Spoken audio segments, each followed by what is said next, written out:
आप सभी दर्शकों का अन्नदाता कार्यक्रम में बहुत बहुत स्वागत करती हूं। देश के हर व्यक्ति के जीवन में किसानों का अहम योगदान है, क्योंकि किसान ही हमारे लिए अन्न को उपजाते हैं और देश के हर व्यक्ति को खाना प्रदान करते हैं, और इसीलिए उन्हें अन्नदाता भी कहा जाता है। और ऐसे ही किसानों को खेती बाड़ी की नई तकनीकी जानकारी देने की कोशिश हम करते हैं। तो चलिए कार्यक्रम की शुरुआत करने से पहले देखते हैं क्या है आज के अन्नदाता में खास। ग्रीष्मकालीन भिंडी की वैज्ञानिक तकनीक से बुआई।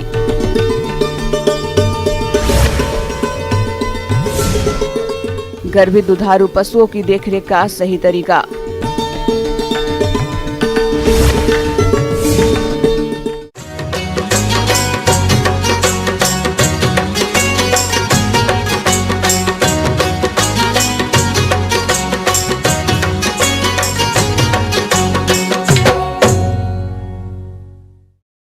किसान भाइयों, इस समय रबी फसलों की कटाई के बाद खेत खाली हो रहे हैं। ऐसे खाली खेतों में इस समय सब्जियों की खेती करके अधिक लाभ कमाया जा सकता है, जिसमें भिंडी की खेती एक अच्छा विकल्प है। तो आप भिंडी की खेती करने के लिए कौन कौन सी किस्मों का चयन करें, साथ ही बुआई करते समय किन किन बातों का ध्यान रखें, इस बारे में जानकारी दे रहे हैं कृषि विज्ञान केंद्र शहडोल के वरिष्ठ वैज्ञानिक डॉक्टर मृगेंद्र सिंह।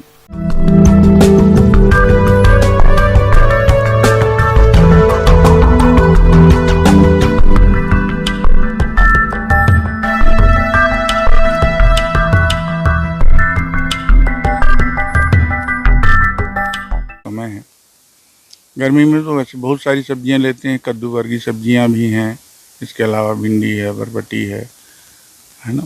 तो इस तरह की सब्जियों की खेती करके हम भरपूर फ़ायदा कमा सकते हैं, और ये सबसे उपयुक्त समय है। आज हम किसान भाइयों से बात करेंगे भिंडी की खेती के समय। इसमें बहुत सारी किस्में हैं, जैसे VRO6 है, पूसा A4 है, परभनी क्रांति बहुत पुरानी वैरायटी है, वर्षा उपहार है, उन्नत हिसार है। तो ये बहुत सारी किस्में हैं जो आजकल बहुत सारी हाइब्रिड किस्में भी आ गई हैं, तो उनमें से हम चयन कर सकते हैं। तो इस चीज़ की ज़रूरत है कि हम एलोवेन मोज़ेक रेजिस्टेंट वैरायटी का चयन करें। किसान भाइयों, इसकी खेती के लिए अच्छे जल निकास वाली दोमट तथा बलुई दोमट मिट्टियाँ, जिसमें जैविक पदार्थ अधिकांश मात्रा में हों, अच्छी होती है। खेती की तैयारी के समय एक जुताई मिट्टी पलटने वाले हल से और 2 जुताइयां देसी हल या कल्टीवेटर से करके पाटा लगाकर खेत को भुरभुरा व समतल कर लेना चाहिए। अब बात आती है खाद और उर्वरक प्रबंधन की। सबसे पहले अगर हम बात करें तो खेत की अच्छी तरह से जुताई करके 15 से 20 ट्राली पर एकड़ गोबर की अच्छी खाद डालकर अंतिम जुताई के समय मिला दें। किसान भाई, अब भिंडी की खेती की हम बात कर रहे थे, तो इसमें एक चीज़ ध्यान देने की ज़रूरत है कि भिंडी चूँकि इसमें कई बार तुड़ाइयाँ होती हैं और ये हैवी फीडर है, तो इसमें 100 kg नाइट्रोजन, 60 kg फास्फोरस और 40 kg पोटैश की ज़रूरत होती है। ये पर हेक्टेयर आपको इसकी ज़रूरत होती है।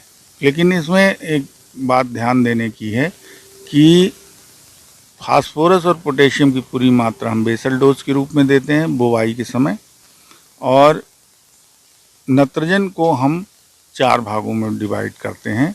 इसमें 40 किलो हम बेसल डोज के तौर पर दे सकते हैं, और जो बाकी बचा 60 किलो है उसको हम 3 भागों में पुनः डिवाइड करते हैं, और 20 kg एक बार में 50 से 90 दिन की फसल होने तक इसमें 3 बार में हमको इसको डालना है। जहां तक की बीज दर की बात है, तो 20 किलोग्राम बीज प्रति हेक्टेयर आवश्यकता पड़ती है। किसान भाइयों, भिंडी के बीजों की बुआई के पहले बीजों को 12 से 24 घंटे पानी में डुबाकर रखने से अच्छा अंकुरण होता है। बुआई से पहले 2.5 ग्राम कार्बनडाइजम से प्रति किलोग्राम बीजों को उपचारित कर लें। उसके बाद इमिडाक्लोप्रिड की 6 ग्राम मात्रा से प्रति किलोग्राम बीजों को शोधित कर लें। तो इसमें पंक्ति से पंक्ति की दूरी करीब 1 फीट रखते हैं और पौधे से पौधे की दूरी बरसात में अपन 30 सेंटीमीटर रखते हैं, इसमें 15 से 20 सेंटीमीटर रखते हैं। और किस्म के अनुसार आप इसमें दूरी का थोड़ा 5-10 सेंटीमीटर आगे पीछे आप कर सकते हैं। इसके अलावा बुवाई करने के बाद हम इसकी हल्की सिंचाई कर दें। अब इसमें जो महत्वपूर्ण चीज़ है, जैसा मैंने आपको पहले भी कहा कि गर्मी की खेती में हमें सिंचाई का विशेष ख्याल रखना होता है। तो उसमें आप देख लें भूमि की दशा और नमी की स्थिति के अनुसार इसमें हर चौथे 5वें दिन आपको इसमें सिंचाई करनी होगी। ये ज़रूर आप ध्यान देखें, जैसे अन्य सब्जियों में भी होता है कि इसमें पानी का जमाव नहीं होना चाहिए। शुरुआत की अवस्था में अगर देखेंगे, अगर नहीं तो खरपतवार हमारी फसल के साथ में कंपटीशन करने लगते हैं। तो और जो हम खाद पानी फसल को देते हैं वो व्यर्थ हो जाता है। तो ख़ास तौर से शुरुआत की अवस्था में इसकी निदाई करते रहें। पूरे भिंडी के जीवन काल में 2 से 3 हैंड वीडिंग की आवश्यकता होती है।